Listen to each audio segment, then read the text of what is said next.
دے رہے ہیں اور وہ پاکستان کا نقشہ آپ کے سامنے دیکھیں. آپ سے یہ آپ کا علاقہ سرحد کا علیحدہ کر دیا خیبر پختونخوا اور یہ بلوچستان کو علیحدہ کر کے یہاں سے بلوچستان کو علیحدہ کر کے گریٹر بلوچستان بنا رہے ہیں. یہ شمالی کے علاقہ جات کو علیحدہ کر کے افغانستان کو کے ساتھ ملایا ہے اور اس کا صرف ایک مقصد ہے, یہ اس زمین کی سب سے بڑی ڈیموکریسی کو, یہ سینٹرل ایشیا کے ریسورسز تک وہ اپروچ دینا چاہتے ہیں, وہ آپ کو فتح کر کے پھر مل بانٹ کر کھانا چاہتے ہیں. اور یہ میرا یا آپ کا نہیں, جائے نیٹ کے اوپر آج بھی پڑا ہوا, یہ امریکن فوج کے باقاعدہ ریگولر رسالے کے اندر یہ نقشہ چھپا ہوا ہے. وہ آپ کو اس طرح تقسیم کر کے توڑ کے باندھ دینا چاہتے تھے. وہ چاہتے تھے کہ سینٹرل ایشیا کی ساری دولت کو لیں, افغانستان لائیں, یہاں سے گوادر, اس زمین کی اس وقت سب سے زبردست اسٹریٹجک پوزیشن کے اوپر جو گوادر کی بندرگاہ موجود ہے, اس کی اہمیت چند سالوں میں آپ کے اوپر واضح ہو جائے گی. صرف چھوٹا سا نقطہ آپ کو بیان کر دوں کہ یہ جو آپ کا علاقہ ہے, یہاں سے جو سڑک جا رہی ہے کراکرم, آپ کو میرے خیال میں اچھی طرح علم ہوگا, چائنا تک پہنچ رہی ہے. چائنا اس زمین کا 20.6%, اس دنیا کی سب سے بڑی پاپولیشن, گروتھ کرتی ہوئی پاپولیشن, انڈسٹری بہت بڑا ان کا خرچہ ہے تیل گیس بجلی کا, اور ان کی 60% انرجی ریسورسز خلیج سے پورے ہوتے ہیں جو شاہراہ قراقرم سے گزرتی ہے. آپ کی قیمت دنیا کے اندر کیا ہے, اس بات سے اندازہ لگا سکتے ہیں کہ چائنا کی زندگی اور موت کا مسئلہ ہے یہ شاہراہ کھلی رہنا, آپ کا وجود. جنگوں کو انشاءاللہ ہم اس کے اندر تھوڑا سا مطالعہ کریں گے کہ جنگوں کی کیفیت کیا ہے, ہمیں اندازہ ہو جائے گا کہ ہم کس پوزیشن کے اندر کھڑے ہیں اور ہمارا دشمن کس پوزیشن کے اندر کھڑا ہوا ہے. کہتے ہیں کہ سنت حضور نے ایک بک لکھی 2500 ایئرز بیفور, حضرت عیسیٰ علیہ السلام کے پیدا ہونے سے 400-500 سال پہلے لکھی, اور آج بھی وہ اسٹاف کالج کے کورس کا حصہ ہے, میجر سے کرنل پروموٹ ہوتے ہوئے اس دنیا کے 198 ملکوں میں پڑھائی جاتی ہے. اس میں جنگ کا پہلا اصول لکھا آرٹ آف وار میں کہ know yourself, know your enemy, you can win 100 battles. خود کو جانو, اپنے دشمن کو پہچانو, تم 100 جنگیں جیت سکتے ہو. دیکھیے امریکنز کیا کہہ رہے ہیں اس جنگ کے بارے میں, پالیسی تو ان کی یہ تھی لیکن نتیجہ کیا نکل رہا ہے ان کے. This is where the real war for Afghanistan is happening, and it's being staged from across the border in Pakistan by the world's most wanted men, the Taliban and Al-Qaeda. So have a lot of cross-border movement, and we always monitor it because a lot of the times that's where our attacks come from. Kind of coming across the border from Pakistan to Afghanistan, making an attack, then going back. We got one guy, he's walking pretty fast towards Pakistan. As an embedded photojournalist with the American military, I can't talk about specific US operations,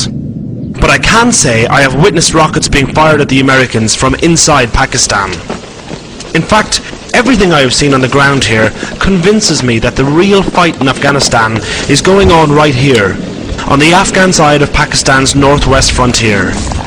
where the Taliban are carrying out daily attacks on US and Afghan forces, and the Pakistan government is doing nothing to stop them. وہ افغانستان کی جنگ کے بارے میں بات کرتے ہوئے کہہ رہا ہے, صاف کہہ رہا ہے, وہ کہتا ہے کہ جو حقیقی جنگ ہے افغانستان کی وہ پاکستان اور افغانستان کے بارڈر کے اوپر ہو رہی ہے. اور وہ کہتا ہے کہ میں یہ نہیں کہتا کہ پاکستان کی طرف سے میزائل آتے ہیں اور امریکیوں کے اوپر آ کے گرتے ہیں, لیکن یہ بات جو ہمیں نظر آ رہی ہے یہاں وہ یہ ہے کہ پاکستان کی طرف سے فریش ویو مجاہدین کے تازہ دستے بارڈر کراس کرتے ہیں, امریکنز اور ان کے الائز کے اوپر اٹیک کرتے ہیں اور واپس چلے جاتے ہیں, and Pakistan government is doing nothing to stop them, اور پاکستان کی حکومت ان کو روکنے کے لیے کچھ بھی نہیں کر رہی. یا دوسرے لفظوں میں وہ آپ کے اوپر بلیم کر رہے ہیں کہ پاکستان از دی بیس کیمپ آف افغان وار, پاکستان افغانستان کی جنگ کا بیس کیمپ ہے. وہ آپ کو ڈائریکٹلی کہہ رہے ہیں کہ پاکستان وہ سرزمین ہے جس کے ساتھ وہ جنگ لڑ رہے ہیں, لیکن قسمت یہ ہے ان کی کہ وہ اس بارڈر سے باہر بیٹھے میں, اور یہ اللہ کا احسان ہے کہ وہ اس بارڈر سے باہر ہیں اور بارڈر سے باہر ہی رہیں گے انشاءاللہ تعالی. دیکھیے ایک چھوٹا سا واقعہ مجھے یاد آ گیا, 2010 کے اندر مارچ کے اندر ہالبروک زندہ تھا, ریچرڈ ہالبروک, وہ گیا امریکہ میں, پولیٹ بیورو میٹنگ ہوئی ہے, پولیٹیشنز اور بیوروکریٹس بیٹھے ہوئے تھے, اوباما بیٹھا ہوا تھا. اس نے وہاں جا کے کہا there is a problem that Pakistan is a sovereign country